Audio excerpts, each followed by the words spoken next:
Good morning, good day mga sir. Ngayon aayos tayo ng skill natin para sa paladin natin ngayon. Kaka-level 100 lang natin. Bali kukunin ko dito bash.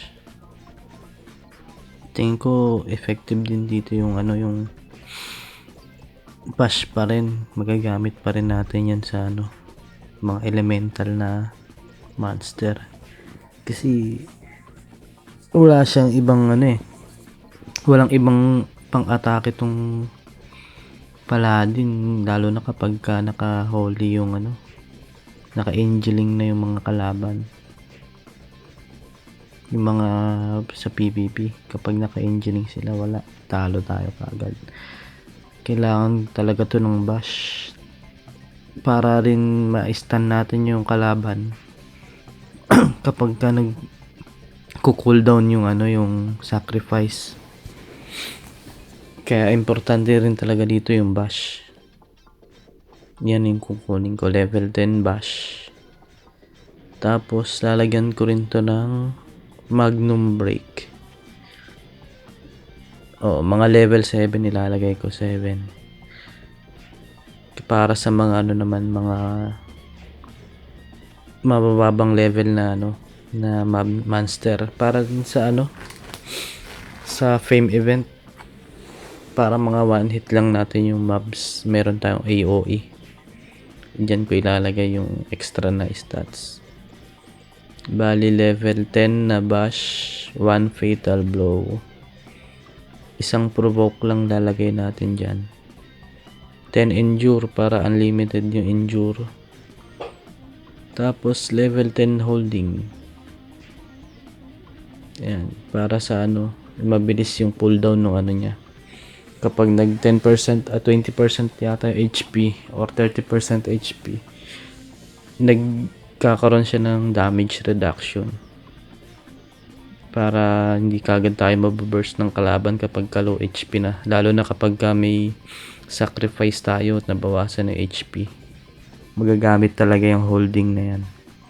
Hindi na ako kukuha dito ng increased HP recovery. Babawiin ko lang yan sa heal. Kukuha ako ng heal. Pero ngayon, hindi siguro kakasya yung stats nito kasi 30 na lang yata, 40 na tira. Kukunin ko dyan fate. Ayan, fate lang, level 10. Mag-fate lang kasi kailangan natin ng HP increase. Tapos syempre yan, sacrifice tsaka holy cross. Dyan lang magbabase yung build ko. Hindi na ako kukuha ng peko-peko tsaka ng auto guard. Yung auto guard hindi pa siya ngayon masyadong magagamit kasi yung mga auto attack na na karakter hindi pa masyadong marami. Konti pa lang yung gumagamit ng auto attack. Lahat ngayon skill based pa kasi ito, immunize yourself from physical damage. Hindi pa siya magagamit masyado lalo kahit sa monster sa PvE, nakakaya pa naman itank ng ng physical defense. Hindi pa kailangan ng auto guard masyado. Tingin ko magagamit tong auto guard kapag high level na, yung marami nang naka auto attack. Kaya ngayon hindi muna ako kukuha niyan. Siguro gagawin ko dyan Fate level 10, Spear Mastery level 5 syempre, Spear Quicken level 10 din. Yan, syempre Sacrifice level 5, max natin yan. Yan yung magiging pang kontra ko naman sa mga naka-angeling. Yan, Sacrifice. Tatagos yan sa sa holy kasi neutral yan. Kapag naman gumamit sila ng Ghost Ring card, Holy Cross naman ang ibabanat ko sa kanila para masakit yung damage. So meron akong panlaban sa Ghost, tsaka meron akong sa Ghost Ring, tsaka may panlaban din sa Angeling card. Ayan, hindi ko muna gagamitin yan successive smite kasi mababa pa yung refine ng shield ko. Kahit na magaganda yan, maganda sana yung yung light shield tsaka yung reflect shield. pang defense din yun eh. Pero hindi pa siya magagamit ngayon kasi hindi pa naman to hindi pa sagad sa PvP. Sa WoE, ito siguro gagamitin natin na build para sa mga pang burst damage. Ayan, hindi na tayo kukuha ng peko-peko. Kulang na yung stats eh. Pero kapag nag-level yung yung job level ko, priority ko na sunod dyan yung heal. Heal kasi kailangan yan kapag gumamit ka ng sacrifice. Automatic kailangan mo mag-heal. Tsaka pots, sasabayan mo siya ng heal tsaka pots para ma-recover mo kaagad yung HP mo. Gagamit ka rin ng ng skewer, meat skewer para tsaka ng grape juice para sa HP regen. Tapos max 5 star na na zombie card. Kailangan mo rin yun. 2 zombie card na max level para sa HP recovery. Ayan. 2 yung max ko na na zombie card. Tapos merman card, additional HP recovery para sa potion. Ayan, kaya niyan tumank ng ng Baphomet. Bali, itong build na to talaga gagawin ko sa pang PvP yung ganito. Pero hindi ko pa siya ipo-pure with int kasi kailangan ko pa ng damage para magpa-level. Strength int pa rin to. Mag-i-strength int pa rin ako. Pero yung ko, yung mga cards ko nakatambak lang dyan, yung mga vitality cards. Tapos yung skill stats ko yung stats ko na kukunin sa guild, vitality pa rin. Yung int kukunin ko na lang dun sa cards tsaka sa stats. Pero ang sa guild ko kukunin ko lang dun vitality. Pure vit lang ako sa guild. Yung guild na stats sa Valhalla, puro vit lang kukunin ko dun. Hindi mo na kukuha ng int.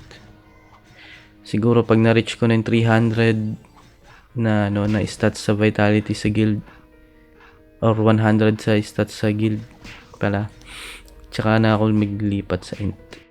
Pero yan, dyan ko lang kukunin yung ko, intelligence ko sa cards tsaka sa base stats. Malakas pa rin naman eh.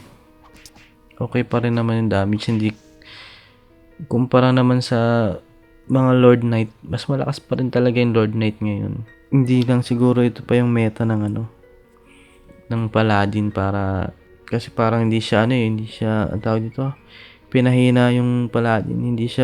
Wala siyang vitality based na skill. Meron lang siyang na intelligence based na skill.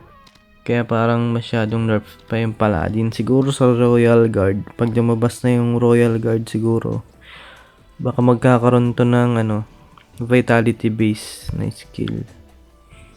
Yun yung naantay ko na magkaroon, kaso matagal pa yun. Tagal magpa-level eh. Tsatsagain na lang natin to hanggang makapag 140 yata yun, 140 tapos 60 job level. Tagal pa. Ilang taon din yun, ilang buwan din yun, i-grind. Dito mag-enjoy na lang muna ako sa Holy Cross tsaka sa Bash. Okay pa naman eh. Nakakapag-farm pa naman sa mga mini boss. Kaya rin naman niya sa mga MVP. Hindi naman din masyadong magastos sa pots. Kasi dito ako nagpa-farm ng pots ko sa mga mini boss. 1,000 na yung potions ko. Lagi ako nag-hunt ng mini boss para hindi na ako gagastos sa potion. Naubos ko lagi yan. Siguro kada araw nakakailang hunt ako niyan. Siguro mga 3 hours nag-hunt ako ng mini boss. Ngayon kasi Chinese New Year, bakasyon dito sa Taiwan. Nakakapag-farm ako. Kayang-kaya mag-farm ng mini boss tsaka ng potion. Ayan. Pagka naghahunt ako ng boss, pinapalitan ng MVP, pinapalitan ko yung boots ko na cards ng puro HP recovery para hindi magastos sa potion, tsaka mapupuno kagad yung HP. Tapos gumagamit talaga ako ng nung meat skewer tsaka grape juice para sa dagdag regeneration ng HP. Yung mana, wala naman akong problema sa mana recovery. Ginagamit ko lang yung Egira card ko kapag nag AFK na ako sa gabi.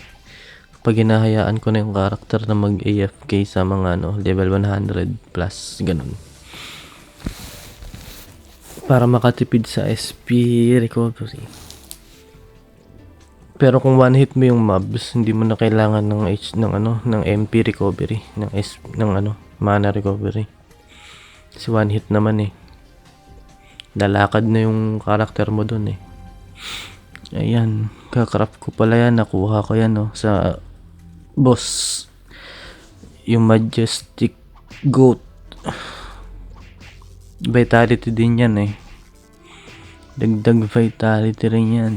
Maganda rin yung Majestic Goat sa mga swordsman.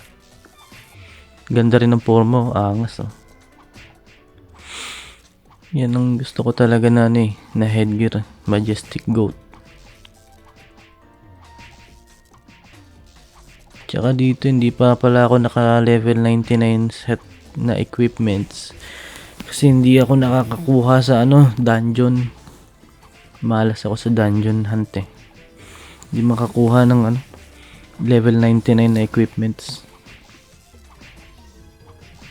Sa costume din, medyo malas din ako sa costume sa gacha. Bibihira ako makakuha ng costume Hindi pa nga ako nakakakuha nung costume niya na yung mga 100 plus na costume. Dagdag wala. Bihira pa. Hindi pa ako nakakuha. Malas ako dyan. Tinry ko na rin mag-top up dyan. Wala ako nakuha Ganun din sa card gacha. Malas din. Kaya tinigilan ko na. Scam yata yung gacha dito Swerte pa nga yung mga F2P nakakakuha ng ng card tsaka ng costumes.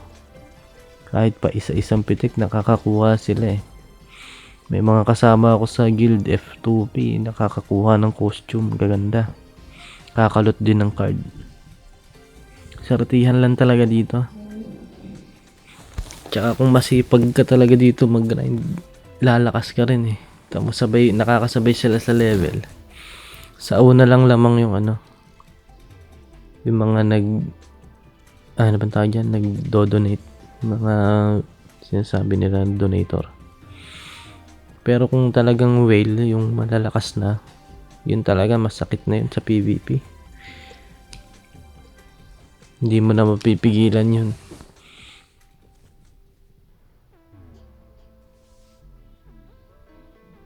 Ano pa ba? Ayan, ganyan lang. Umiikot yung video ko. Nag-hunt lang ako ng mini boss para sa pots, sa potion. Hindi na ako nag-expect ng card Pero sinusubukan ko pa rin. Ayan mga angeling, deviling. Hinahunt ko pa rin yan. Nagbabaka sakali makakuha ng card. Baba kasi ng chance dito na makalut ng card Kaya tiyagaan lang. Hunt lang. Total wala naman masyadong nag-hunt nito. Kasi karamihan nakakuha na sa gacha. Mga may pera kasi. May yaman ba? Tayo feeling F2P. Mag-hunt lang tayo ng card.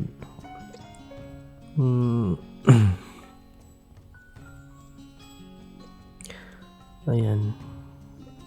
Hindi gumagana yung skill talaga. Kailangan normal attack to Parang maganda rin mag-agi type na mag-agi type auto attack. Kaya lang mababa yung agility ko. Wala akong mga cards masyado. Mas marami ang card sa strength. Sa int, hindi masyado marami yung intelligence ko na card. Mahirap ako mag-hunt ng int na card eh. Mas marami ako yung tarot card tsaka mantis card. Kasi yun yung madali ma-hunt sa akin. Kaya doon na lang ako nag-focus. Sa isang araw nakakahunt ako nun mga 20 plus. 20 plus na tarot card, 20 plus na mantis card.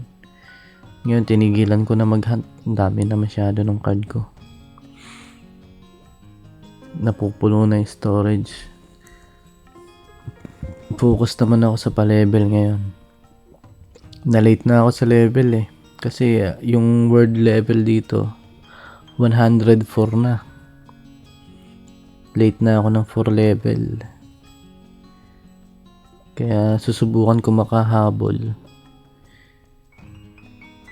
Ginagamitan ko na nga ng ng special XP potion.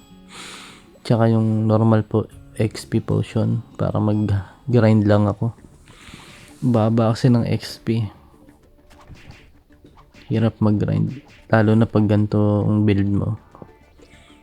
Holy Cross lang, siyempre undead lang tsaka ang mga tatarget mo yung undead tsaka demon lang talaga.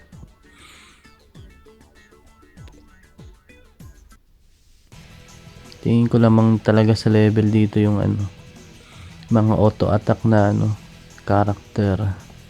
Kasi kaya nilang gumamit ng elemental weapons. Pero tiyaga lang, okay lang. Naka-enjoy naman ako sa Paladin. Yun talaga ang gusto kong character kasi nakapag-try na ako dati ng Wizard, Warlock sa ROX. Try ko naman to Paladin. Masaya din naman lalo na pag magagamit ko na yung Sakri sa WoE. Makikita kong malakas talaga tong damage na itong Sakri na to. Na-test damage ko kasi siya sa naka-angeling. Hindi ko siya mapatay. Magka-level lang kami. Naka-angeling siya tapos tinry ko yung Sakri. Kalahati lang yung HP na natitira sa kanya. Sa akin meron pang 1/4 na, ay hindi 3/4 pala na HP natitira sa akin. Kaya siguro pagka walang angeling yung kalaban o kaya wala ring ghost ring, baka masakit yung damage nitong sacrifice. Salamat pala sa panonood boss. Kung umabot ka rito sa video na to, pa-subscribe naman sa YouTube channel ko, pa-follow na rin. Kung may comment ka o kaya may gusto kang idagdag suggestion sa karakter ko, pwede mo rin i-chat sa comment section para ma-check ko din, ma-testing ko rin kung maganda nga talaga siya sa Paladin. Salamat ulit. Thank you. Bye.